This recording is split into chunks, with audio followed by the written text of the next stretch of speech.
Por la señal de la Santa Cruz de nuestros enemigos, líbranos, Señor Dios nuestro, en el nombre del Padre, y del Hijo, y del Espíritu Santo.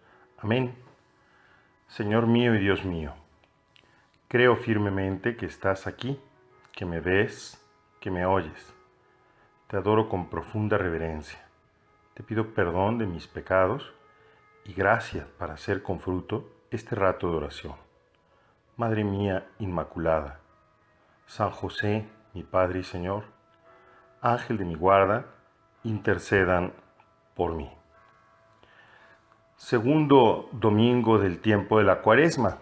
Como cada año, este domingo está dedicado para que reflexionemos acerca de la aventura de la transfiguración. El Evangelio del día de hoy nos narrará precisamente ese momento en el que Jesús tomó consigo a algunos de sus discípulos, sube a una montaña y allí se transfigura en su presencia. Dios nuestro Padre tiene la misericordia para con esos hermanos nuestros de confirmarles en la fe, de fortalecerles en la fe para que puedan enfrentarse a lo que viene después, que será el ver a su maestro traspasado, herido, muerto, vilipendiado en una cruz. Pero además, en ese momento, Dios nuestro Señor revela de una parte nuevamente su realidad, su verdadero rostro, el verdadero rostro de Jesús, el verdadero rostro de Dios, porque es una teofanía como la del bautismo, donde se manifiestan las tres divinas personas, y sobre todo nos revela su proyecto de salvación y lo hace de una manera sorprendente. Pero para que podamos entender el pasaje de la transfiguración, la liturgia de la Iglesia nos da una clave interpretativa con el texto que nosotros leemos en la primera de las lecturas de este domingo. Y es otro texto sorprendente. Se trata del momento en el que Abraham va o tiene la intención, obedeciendo a lo que él intuye que es la voluntad de Dios, de sacrificar a su propio hijo, Isaac. Aquí también tenemos una montaña en la que Abraham sube junto con su hijo Isaac. Y este tema de la montaña, sea en la transfiguración, sea en la narración del sacrificio de Abraham, es bastante significativo porque, especialmente en este tiempo de la Cuaresma, porque se trata de una ascensión. Y nosotros en el tiempo de la Cuaresma vivimos justamente la ascesis. Y esa ascesis, pues no es una cosa extraña, vieja, que se le ocurre a algunos católicos, catolicones, diría, de unos católicos allí un poco raros, fijados, ¿no? Que les gusta como estar martirizando su cuerpo, un poco faquires, ¿no? No, la ascesis, en el sentido más clásico del término y comprendiéndola bien, se trata justamente de esto, de una ascensión, de una purificación, de una transformación, de una ascensión que nos lleva a la luz. Y en este caso, la ascensión de Isaac y de Abraham los lleva a una luz radiante. Vamos a irlo viendo con calma. No debemos olvidarnos que Abraham viene desde una experiencia bastante larga. Él ha salido de Ur de los Caldeos y a través de una serie de vicisitudes a lo largo de su vida, en un peregrinaje en el que ha habido de todo, traiciones, ha habido malos momentos en que se han comprendido mal las cosas, ha habido alianzas, etcétera. Se han comprendido mal las cosas porque inclusive te acordarás que Abraham tomó como mujer a la esclava de su esposa, para tener de ella un hijo que sin embargo Dios hará comprender que no es el heredero de la promesa, Ismael, que después es tratado con desprecio por Sara, su mujer, y finalmente abandonan el hogar. Y sin embargo, Dios nuestro Señor le concede por su fidelidad, le concede a Abraham aquello que los hombres no podemos pensar. Le demuestra que Dios está más allá. Le muestra su poder haciendo que de una matriz seca, de una matriz muerta, pueda concebir a su hijo Isaac.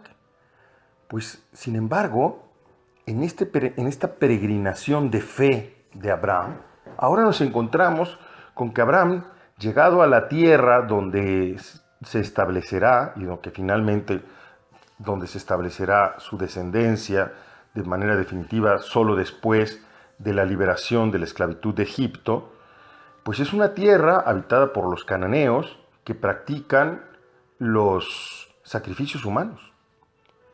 Y entonces Abraham tiene la tentación de practicar, de hacer lo mismo que hacen las gentes con las que él vive, que es sacrificar a su propio hijo. No nos debe llamar la atención demasiado el que los cananeos hicieran esto, porque está bastante documentado que los ídolos siempre hacen eso, nos piden la vida, nos piden el sacrificio de la propia vida. ¿Cuántas personas hoy en día llegan a la ancianidad? No me refiero a la gente que lo que voy a decir lo vive por una vocación sobrenatural, por una oblación de la propia vida, sino cuánta gente llega a la ancianidad estéril, sin hijos, sin descendencia, porque lo han sacrificado en el altar de ideologías de diverso tipo, en el altar de estar trabajando delante de sus miedos, delante de sus ansias, solamente saciando con trabajos mundanos, volcados sobre el placer, o que incluso han rechazado propiamente la descendencia mediante el aborto, han matado a sus hijos. No es raro, pues, que los dioses, los ídolos, siempre nos piden la vida. El problema es que a veces los cristianos podemos pensar que también Dios se comporta como un ídolo y estamos tentados a pensar que Él nos arrebata la vida. ¿Qué es lo que le pasa a Abraham? Abraham piensa que Dios le está pidiendo la vida de su hijo, pero solo el momento en el que Abraham está a punto de sacrificar a su hijo es que Dios le revela verdaderamente quién es Él, se revela no como el que le arrebata la vida de su hijo, sino como el que la dona, como el que se la da. Inmediatamente después dice el ángel, no toques a tu hijo porque ya Dios ha visto que has obedecido. La palabra, lo que Dios quiere de nosotros, no es nuestra vida, es nuestro corazón. Es que nuestra mente, nuestro corazón estén en Él, porque Él lo que Él quiere darnos es vida y vida en abundancia. Obedecer, que es lo mismo que vamos a escuchar en el texto de la transfiguración. Allí los apóstoles también tienen que purificarse de una idea falsa de Dios como Abraham ha tenido que hacer también allí en un momento en el que estaba a punto de sacrificar a su hijo, pensando que Dios es al que reclama la vida como los ídolos. No, aquí los apóstoles también, llegados a la montaña, ven a Jesús transfigurado, ven el rostro de Jesús en el que descubren que es algo más, es ese más allá de Dios, lo que está más allá de lo que los hombres podemos pensar o imaginar. Y miran ellos allí también ese diálogo divino entre Moisés y Elías, que son los testigos de la tradición profética y de la ley, es decir, el Antiguo Testamento, que hablan con Jesús. Juan dice más todavía, dice que hablan de Jesús. Es decir, que dan testimonio, el Antiguo Testamento habla de Jesús, hablan de Él. Y allí Jesús se revela con toda su gloria, una gloria concretamente en las vestiduras blancas, y se escucha la voz del Padre que dice, escúchenlo, este es mi Hijo amado, escúchenlo. En hebreo esta palabra, escuchar, es equivalente a la que le ha dicho el ángel a Abraham, es obedecer. El que escucha atentamente, obedece. Eso es lo que significa escuchar. Ha escuchado, escuchen atentamente a mi hijo. ¿Y qué es lo que van a descubrir allí estos hermanos nuestros? Pues van a descubrir otra vez, una vez más, que Dios no es el que arrebata la vida, sino el que la da. Que Dios es Padre. Y cuando una persona descubre que Dios es Padre, cambia la vida. Miren, ya lo reflexionábamos hace unos días, desde que el mundo es mundo, el demonio siempre, continuamente, trata de hacer que nosotros tengamos una imagen equivocada de Dios. Nos habla continuamente mal de Dios, quiere que desconfiemos de Dios, y cuando el pecado entra en nuestra vida, cuando anida en nuestro corazón, lo primero que ocurre es que distorsionamos la imagen de Dios, lo vemos como alguien amenazador, como alguien del que hay que esconderse, del que hay que huir, porque nos reclama la vida, porque nos impide ser plenos, porque nos impide ser felices. En cambio, el Espíritu Santo es exactamente lo contrario. El Espíritu Santo continuamente nos habla bien de Dios, nos habla bien de Jesús. Y el vivir y el hablar o el escuchar al Espíritu Santo nos lleva a descubrir a Dios, como te digo, como Padre bueno, como Padre que nos ama, como Padre que nos da la vida, y nos la da en abundancia. Por eso es que cuando uno descubre que Dios es nuestro Padre, la vida cambia. Pero atentos, en el caso de los apóstoles se les impone el silencio. ¿Por qué se les impone el silencio? Por la simple razón en que algo han entrevisto, pero todavía no han visto todo. Tendrán que pasar por la prueba de la cruz, tendrán que esperar a que resucite Jesús entre los muertos. De hecho, ellos se quedaron pensando, ¿qué significa eso de resucitar de entre los muertos? Tendrán que esperar a vivir la experiencia de la Pascua para haberlo comprendido y entonces sí, con todo entusiasmo, con toda energía, dar testimonio del Señor.